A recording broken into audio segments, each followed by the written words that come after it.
Swami ji, brain disorder से जुड़ी हुई एक एक बीमारी पर सिलसिलेवार तरीके से मैं प्रश्न लेते चलती हूँ और सबसे पहले बात करती हूँ न्यूरो डिजेनरेटिव डिजीज की। इसमें Parkinson, Alzheimer, dementia. Swami ji, उम्र के साथ साथ लोगों की पहले तो मेमोरी खत्म क्यों होने लगती है, और जो बीमारी पहले बुजुर्गों की थी उसमें यंगस्टर्स भी शामिल हो रहे हैं, उन लोगों में भी मेमोरी लॉस की परेशानी आ रही है। कम उम्र में ऐसी कौन सी आदत डाली जाए जिससे कि अगर उम्र बढ़े भी तो ये दिमागी बीमारियां ना घेरें? जॉर्ज फर्नांडिस जी से लेकर के और अटल बिहारी वाजपेयी जी से लेकर के और अंत में कुछ कुछ हालात ऐसी उनकी हो गई थी, चाहे हमारे नरसिंह राव जी की भी। और थोड़ा थोड़ा क्योंकि बैठे बैठे सो जाते हैं हमारे, अभी उनको भी नींद आ जाती है बहुत ज़्यादा। हमारे देवगौड़ा साहब की भी बहुत हालत ख़राब हुई थी। मैं इसलिए कह रहा हूँ कि ये छोटे बड़े आपके कद को, आपकी काठी को, आपके पद को, इसको नहीं देखता ये रोग। कितने मैंने महापुरुषों को देखा कि ये शरीर रूपी यंत्र यदि इसको ठीक से न रखा जाए तो मैंने कुछ ऐसे योगियों को भी देखा कि उनका आध्यात्मिक दृष्टि से वो गुणातीत भावातीत महापुरुष होते हुए भी उनके मस्तिष्क रूपी यंत्र में, ये शरीर तो एक यंत्र है, इसमें मस्तिष्क इसका सबसे बड़ा यंत्र है। 1 किलो 400 ग्राम का है ये दिमाग, और सबसे बड़ा दिमाग हाथी का नहीं होता, इतना बड़ा है, तो भी मनुष्य का ही दिमाग सबसे बड़ा है सारे प्राणियों में। हाँ, तो जो सूर्य नमस्कार कर सके सही ठीक है, जो ना कर सके कोई बात नहीं। तो ये रोज सूर्य नमस्कार 10 बार करने का नियम ले लें। लोग बुढ़ापे के बारे में सोचते हैं ना तो बड़े चिंतित हो जाते हैं कि भाई बुढ़ापा खराब नहीं बीतना चाहिए। 2 तरह से, एक तो बुढ़ापे में भाई अपने से कोई गलती ना हो, बहुत जरूरी है, नहीं तो दुनिया का एक गलत बात की तरफ ध्यान जाएगा कि देखो ये जिंदगी भर तो अच्छा बना रहा, बुढ़ापे में बूढ़ा बिगड़ गया। एक बात बूढ़ा बिगड़ गया। 1 किलो 400 ग्राम का दिमाग खराब क्यों होता है? एक तो दौड़ना छोड़ दिया हमने सठिया गया कहते हैं ना। देखो माताओं बहनों को मेनोपॉज होने पर बड़ी प्रॉब्लम होती है, और ये जो पुरुष 60 के होते हैं ना तो बड़ी दिक्कत में पड़ते हैं।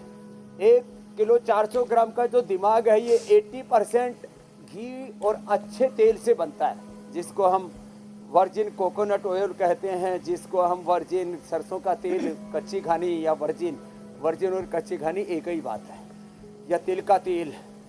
तो ये सब हमने बंद कर दिया। तिल का तेल कहाँ खाते हैं, वर्जिन कोकोनट ऑयल कहाँ खाते हैं, कहाँ लोग सरसों का तेल खाते हैं, सब रिफाइंड ऑयल खा रहे हैं और घी खाना बंद कर दिया। तो दिमाग जो है उसका पोषण कम हो गया, भोता हो गया। अब दिमागी पोषण के लिए तो दौड़े, और दौड़ने के लिए ऐसे हरे भरे मैदान नहीं मिलते तो कोई बात नहीं, खड़े खड़े हमारे साथ दौड़े, ऐसे ऐसे करें, ऐसे ऐसे करें, तेजी से चल लिया करें, और हमारी तरह से हो सके तो फिर तो पूरे दंड बैठक भी लगा लिया करें। ये तो बहुत अच्छी बात है, ऐसे कर लिया करें, ऐसे ही कर लें। तो 1-2 चम्मच घी खाना जरूरी है। गाय का घी खाएं, गाय का घी या भैंस का घी खाने से दिमाग अच्छा रहता। बस भैंस का खाने से थोड़ा सा आदमी तगड़ा तो हो जाएगा, लेकिन वो पाडे जैसी बुद्धि हो जाती है। वो जैसे झोटे आपस में लड़ते हैं ना, सींग उड़ जाते रहते हैं। तो जिनको सींग उड़ जाने हो, लड़ाई झगड़े करने हो, तो भैंस का खा लेना और प्यार मोहब्बत से रहना तो गाय का खा लेना। तो गाय का, भैंस का 1-2 चम्मच घी जरूर खाएं। ये ब्राह्मी घृत जरूर खाएं। अश्वगंधारिष्ट, सारस्वतारिष्ट और द्राक्षा सब बड़े जबरदस्त हैं, इनको पी लिया करें, नींद अच्छी आएगी, भूख अच्छी लगेगी। ये बीड़ी, सिगरेट, शराब, इनसे बच करके रहा करें, और गाय का ही दूध पिया करें, गाय का ही मक्खन खाया करें। ये भी हमने मक्खन, मिश्री, ये सब पहले खाया करते थे लोग। हमारे तो कृष्ण जी ने कोई चोरी चकारी नहीं की थी, और कृष्ण को चोर जार पता नहीं क्या क्या सब बकवास बता दिए लोगों ने। कृष्ण जी तो खुद गाय चराते थे, वो तो दूसरों को मक्खन खिलाते थे, कहाँ चोरी किया करते थे। लेकिन मक्खन मिश्री जरूर खाया करते थे, तो 1-2 चम्मच घी जरूर खाया करें, 1 चम्मच ब्राह्मी घृत ले लिया करें जो हो जाए तो गड़बड़ ज़्यादा। और ओमेगा, हमने न्यूट्रिला ओमेगा भी तैयार कर दिया है। ये न्यूट्रिला ओमेगा ये हमने फ्लैक्सीड से, उसी वक्त थोड़े से, ये बड़े ज़बरदस्त हैं, इनका सेवन जरूर किया करें। और ओंकार का जप, ऐसे ओंकार ये बीज मंत्र है, और ओंकार ये सार है वेदों का, दर्शनों का, उपनिषदों का, सनातन संस्कृति का। ओंकार जो है ये महामंत्र है, बीज मंत्र है, महामंत्र है। सुबह उठ करके ही ओम, कोई भी मंत्र हो, नाम हो, बिना ओमकार के पूरा नहीं होता। इसलिए गुरु नानक देव जी भी कहते हैं एक ओंकार सतनाम। सब वेद भी कहते हैं, उपनिषद कहते हैं, गीता कहती है ओम तत्सत। ओम सर्वम खलु इदम ब्रह्म, ओम खम ब्रह्म, ओम प्रतिष्ठा, ओम क्रतो स्मरम के विस्म। ओंकार और गायत्री का जप हमने छोड़ दिया, तो इन सबको अपनाएंगे तो ये जितने भी ब्रेन के न्यूरॉन्स हैं, उनके जो पूरे स्नैप्स है, उनका आपस में कोऑर्डिनेशन, कम्युनिकेशन है। फिर जो हमारा right left brain, pituitary pineal gland है, हाइपोथैलेमस सिस्टम है, उससे फिर पूरा central nervous system, peripheral nervous system, पूरा जो शरीर तंत्र है ना, मस्तिष्क तंत्र के साथ, वो ठीक रहेगा। इसलिए ये मैंने सार रूप में बता दिया। अब एक एक करके आप पूछते रहो।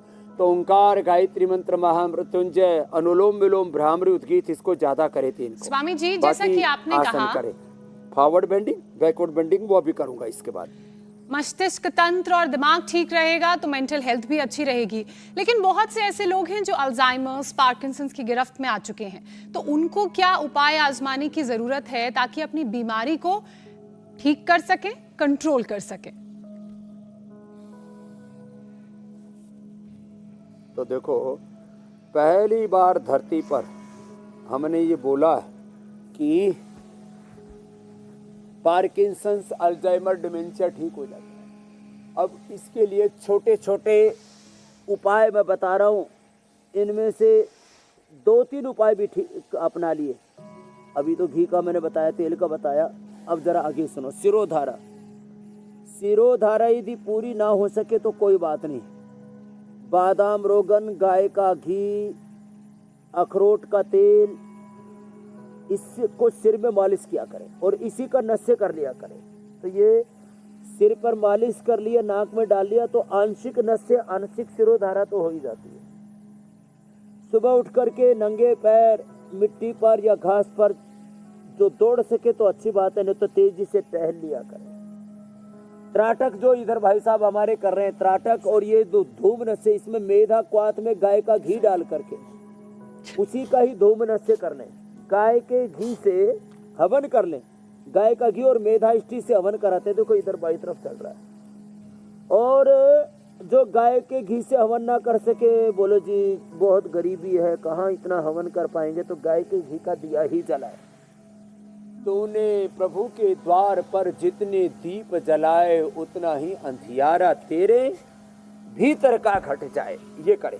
और जिनके पास थोड़ा खाने पीने का जुगाड़ ठीक है, तो पोस्त दाना और मखाने की खीर बना करके इसको खा लेना चाहिए। सप्ताह में 1 बार भी खा ले तो बहुत अच्छा रहेगा। और देखो, ये जो मैं बता रहा था, जो पार्किंसंस, अल्जाइमर, डिमेंशिया, तीनों के लिए न्यूरोग्रिट, इम्यूनोग्रिट और मेमोरीग्रिट, ये तो खाली पेट लेने। न्यूरोग्रिट, इम्यूनोग्रिट, मेमोरीग्रिट एक है। मेधावटी और ओमेगा खाने के बाद, और मेधा क्वाथ भिगो करके, ये जो मेधा क्वाथ है ना, ब्राह्मी शंख पुष्प कद्दूस भी हम ऐसे मिट्टी की कुरड़ी में भिगो करके और फिर पिलाते हैं। इसी का पानी पी लिया कर मैंने। और अनुलोम विलोम दिन भर करवाता हूँ मैं कहता हूँ जब भी खाली वक्त मिले तभी अनुलोम विलोम कर लो। अरे पार्किंसंस, अल्जाइमर, डिमेंशिया, जिनको 10-10, 20-20 साल से साथों सिंडोपाधी लेते थे 10-10 गोलियां, उनकी मैंने छुड़वा दी। और कल एक बेटी मेरी बोले, लताया नाम था उसका, बोले स्वामी जी मेरे को 20 साल पहले, 22 साल पहले बच्चा पेट में था, तब वो मिर्गी के दौरा आने शुरू हुए, तो वो ठीक हो गए। इससे मैंने लोगों का ब्रेन ट्यूमर ठीक किया है, ब्रेन ट्यूमर और ब्रेन कैंसर तक ठीक किया मैंने। तो आगे झुकना, पीछे झुकना, आगे झुकना शशकासन, पीछे झुकना सुप्त वज्रासन, सुप्त पद्मासन, जी, आगे झुकना मंडूकासन, योग मुद्रासन, पीछे झुकना उष्ट्रासन, अर्धचंद्रासन। तो ये अभ्यास करें और जो उपाय बताए इनको करें और मन में सहजता रखें। नहीं स्वामी जी, ये तो सहजता नहीं आती। मैं आपको यहीं पर लेकर आ रही थी कि समत्व भाव में जीना, अंतर्द्वंद रहते हैं। ये कहना बहुत आसान है, जितना छोटा सा शब्द है ये करना उतना ही ज्यादा मुश्किल है, समता में जीना। इंडिया टीवी हर वक्त हर जगह डाउनलोड करने के लिए सर्च करें India TV news Google play store या ऐप स्टोर पर।